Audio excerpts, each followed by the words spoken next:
Olá, gente, olha só, estamos no vídeo 2 de concordância nominal e vamos agora concluir com algumas regras mais específicas do conteúdo, tá certo? Nós vamos conhecer agora e entender quando os adjetivos surgem antes e depois de vários substantivos. Então dê uma olhadinha para cá, olha só. Nessa primeira frase aqui, encontramos caídas as roupas e os prendedores. Gente, preste atenção, nós temos aqui um adjetivo, certo? Surgiu antes, né, de dois substantivos. O que é que acontece?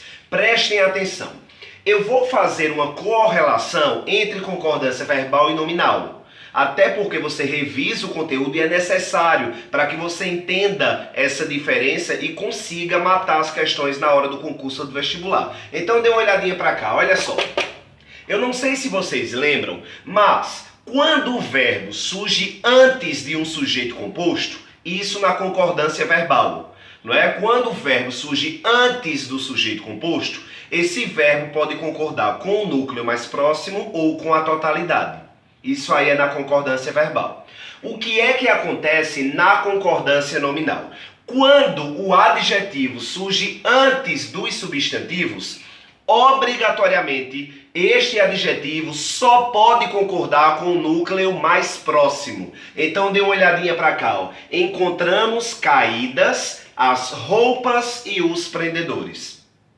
Johnston, vai existir a possibilidade desse adjetivo variar? Existe. Se eu tiver a troca desses termos aqui. Vamos dar uma olhadinha em uma outra possibilidade? Acompanha aí a leitura, olha só. Poderia ficar, encontramos caídos, os prendedores e as roupas. Ou seja, a expressão caídas só iria para o masculino se ligado a ela tivesse a expressão prendedores e não roupas. Eu tenho outras possibilidades. Olha só, poderia ficar encontramos caída no singular, a roupa e os prendedores. Perceba que mais uma vez estaria concordando com o núcleo mais próximo. Poderia ficar também encontramos caído, o prendedor e as roupas. Porém, sempre tem que concordar com o núcleo mais próximo. Johnston, vai existir alguma exceção, assim como na concordância verbal? Vai sim. Ô Johnston, quando? Quando eu tiver nomes próprios. Olha um exemplo aqui, ó. As adoráveis, eu tenho aqui o adjetivo, as adoráveis Cláudia e Bruna vieram me visitar. Esse plural aqui passa a ser obrigatório. Perceba que não está concordando com o núcleo mais próximo, está concordando com a totalidade. Por quê? Eu tenho dois nomes próprios. Nesse caso daqui, o plural passa a ser obrigatório. Agora eu vou revisar ainda o primeiro tópico, certo? Se não for nomes próprios, se eu tiver substantivos comuns, o adjetivo concorda com o núcleo mais próximo. Não esqueçam disso. Vamos para mais uma regra, olha só. Agora, nós vamos dar uma olhadinha quando o adjetivo ele surge depois dos substantivos. Então, dê uma olhadinha para esse caso de número 3. Olha só. A indústria oferece localização e atendimento perfeito. Opa, tá aqui, ó, o adjetivo. Ô, Johnston, me diz uma coisa. Quando o adjetivo ele surge antes, obrigatoriamente concorda com o núcleo mais próximo. É verdade? É. Existe exceção? Existe. Quando eu tiver nomes próprios. Ô Johnston, e quando esse adjetivo surgir depois, o que é que acontece? Gente, quando o adjetivo surge depois, esse adjetivo vai poder concordar com o núcleo mais próximo ou vai poder concordar com a totalidade. Só que essa é uma regra até simples. Nesta totalidade, se tiver um substantivo masculino, ele vai prevalecer. Tá certo? Então dê uma olhadinha. Vamos ver agora outras possibilidades de concordância nesse caso. Como esses dois aqui já estão mais firmes, eu vou apagar aqui para a gente trabalhar esse terceiro caso, tá certo? Então olha só. Nós já estudamos dois casos, vamos para o terceiro. Olha só. A indústria oferece localização e atendimento perfeito. Perceba que o adjetivo está concordando com o núcleo mais próximo. Essa frase poderia ficar, ó. A indústria, eu vou simplificar aqui, viu gente? Antecipar para agilizar. A indústria oferece atendimento e localização, ó, localização perfeita. Ô Johnston, por que ficou no feminino? Está concordando com localização, que seria um substantivo feminino. Aí pode, tá certo? Ô Johnston, outras possibilidades de concordância. Como poderia ficar? Olha só. Poderia ficar: a indústria oferece atendimento e localização perfeitos, porque aí estaria concordando com os dois, porém, o substantivo masculino iria prevalecer. No caso de baixo, a mesma coisa. Ó. A indústria oferece localização e atendimento perfeitos. Caso eu quisesse colocar essa frase aqui com o adjetivo no plural, teria que ficar no masculino, porque eu tenho um substantivo masculino e tenho um feminino. E neste caso, o masculino prevalece. Tá? Eu vou apagar agora e nós vamos estudar alguns casos específicos ainda da concordância nominal. Vejamos. Olha só, gente. Agora nós vamos estudar algo que sempre cai nos concursos e as pessoas têm uma dificuldade aí de entender, só que não é algo muito complexo. Dê uma olhadinha pra cá, olha só. Essa frase aqui, ó.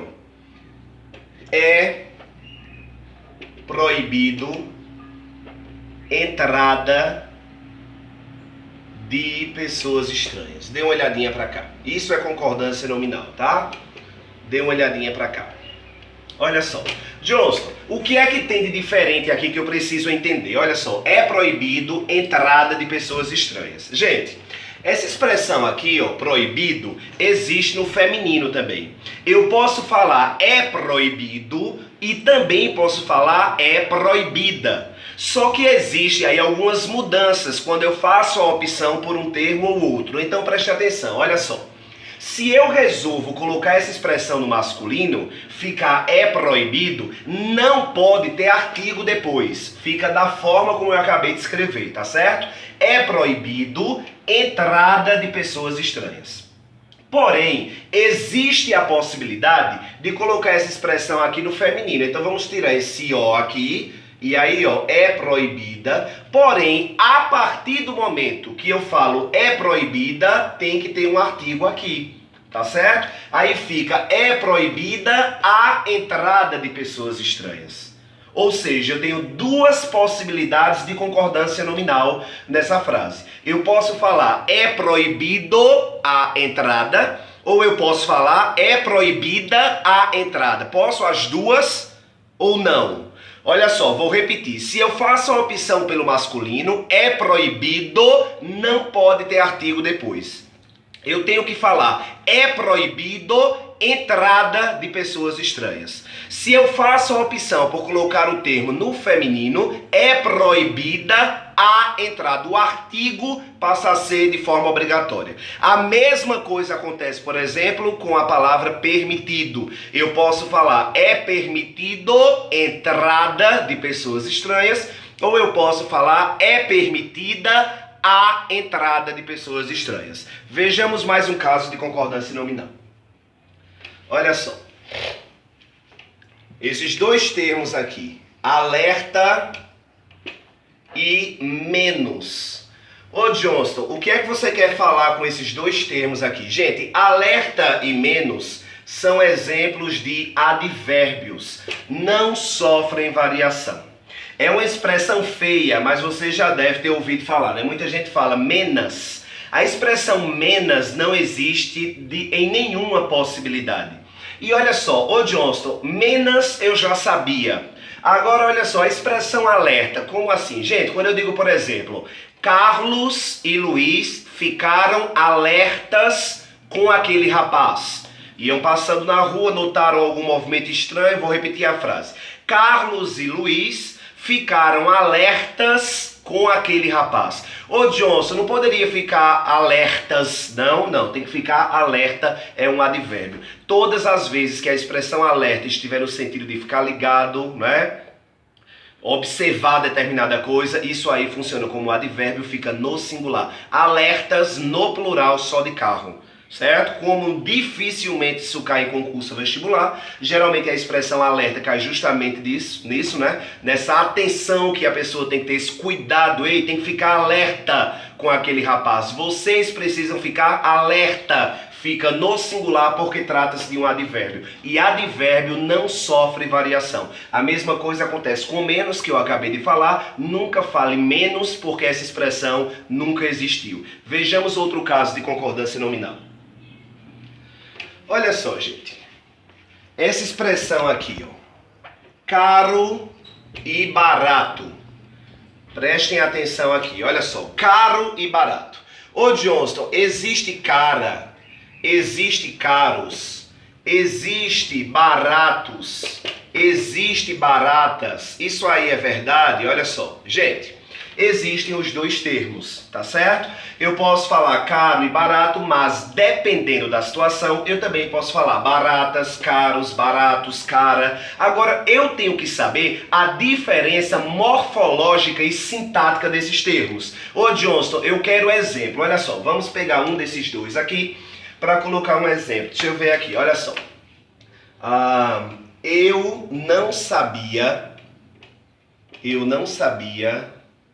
que estudar custava tão caro. Prestem atenção. Olha só. Nessa frase aqui, eu não sabia que estudar custava tão caro. Gente, essa expressão aqui, caro, todas as vezes que você utilizar caro ou barato, você vai precisar lembrar que esses termos funcionam como advérbio. E advérbio não varia. Eu não poderia falar estudar custa cara, caros. Não pode, né? Todas as vezes que você utilizar as expressões caro e barato e o concurso ou vestibular sublinhar essa expressão, ó, eu não sabia que estudar custava tão caro. Aí o concurso e vestibular vai sublinhar a expressão e pergunta o que essa expressão funciona sintaticamente. Você vai lembrar que a concordância nominal te explicou, te ensinou que esse termo funciona como advérbio. Ô Johnson, agora me dá um exemplo quando isso aqui varia. Olha só, as roupas estão caras.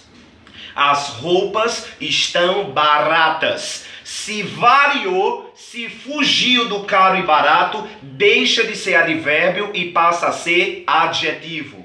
Eu vou dar outro exemplo, o mesmo exemplo, mas vou fixar o conteúdo. Olha só, as roupas estão caras. Como fugiu de caro e barato, como houve variação desses termos, eu não tenho mais verbo, eu não tenho mais advérbio, eu tenho adjetivos. Então se liguem aí nessas dicas, daqui a pouco tem exercício, abraço e até a próxima aula.